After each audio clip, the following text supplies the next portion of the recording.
അസ്സലാമു അലൈക്കും വറഹ്മത്തുള്ളാഹി വബറകാതുഹു. ഒരു ഇരുളുമുട്ടിയ രാത്രിയിൽ ഒരാൾ പള്ളിയിലേക്ക് നടന്നു പോവുകയാണ്. കുളിച്ച് വൃത്തിയായി പുതിയ വേഷങ്ങൾ ധരിച്ച് അത്തർ പൂശി അദ്ദേഹം പള്ളിയിലേക്ക് നമസ്കാരത്തിന് വേണ്ടി, ആരാധനയ്ക്ക് വേണ്ടി നടന്നു പോവുകയാണ്. വളരെയധികം ഇരുൾ നിറഞ്ഞ രാത്രിയായിരുന്നു അത്.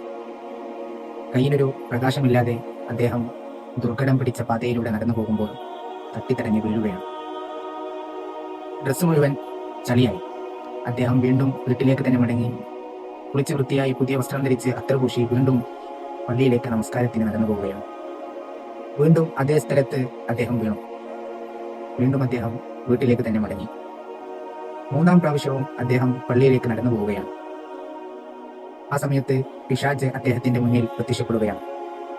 അദ്ദേഹത്തിന് വഴിയിൽ, ദുർഘടം പിടിച്ച ആ വഴിയിൽ പ്രകാശം കാണിക്കുന്നതിന് വേണ്ടി ഒരു വെളിച്ചവുമായാണ് പിശാച് അദ്ദേഹത്തിന് മുന്നിൽ പ്രത്യക്ഷപ്പെട്ടത്. അദ്ദേഹം പള്ളിയിലേക്ക് ആ പ്രകാശവുമായി നടന്നു പോകവേ പിശാചിനോട് ചോദിച്ചു, നീ എന്തിനാണ് എനിക്ക് വഴി കാണിക്കുന്നത്?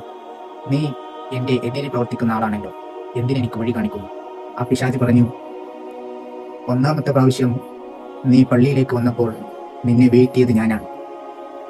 എന്നാൽ നീ വീണ്ടും പള്ളിയിലേക്ക് പോകുന്നതിന് വേണ്ടി വീട്ടിലേക്ക് പോയി വസ്ത്രം മാറ്റി പള്ളിയിലേക്ക് പോകാൻ ഒരുങ്ങുകയാണ് ഉണ്ടായത്. അപ്പോൾ അള്ളാഹു നിന്റെ പാപങ്ങളൊക്കെ പുറത്തു തന്നു.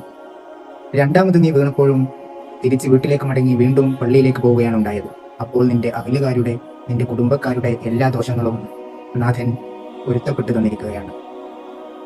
നീ മൂന്നാം പ്രാവശ്യവും വീണ്ടും വീട്ടിലേക്ക് തന്നെ മടങ്ങി പള്ളിയിലേക്ക് പോകാൻ ഒരുങ്ങിയാൽ ലോകത്തിന്റെ മൊത്തം പാപങ്ങൾ അള്ളാഹു പുറത്തു തരുമോ എന്ന് ഞാൻ ഭയന്നിട്ടാണ് നിനക്ക് ഞാനിപ്പോൾ വഴി കാണിക്കുന്നത് എന്നാണ് പിശാച് പറഞ്ഞത്.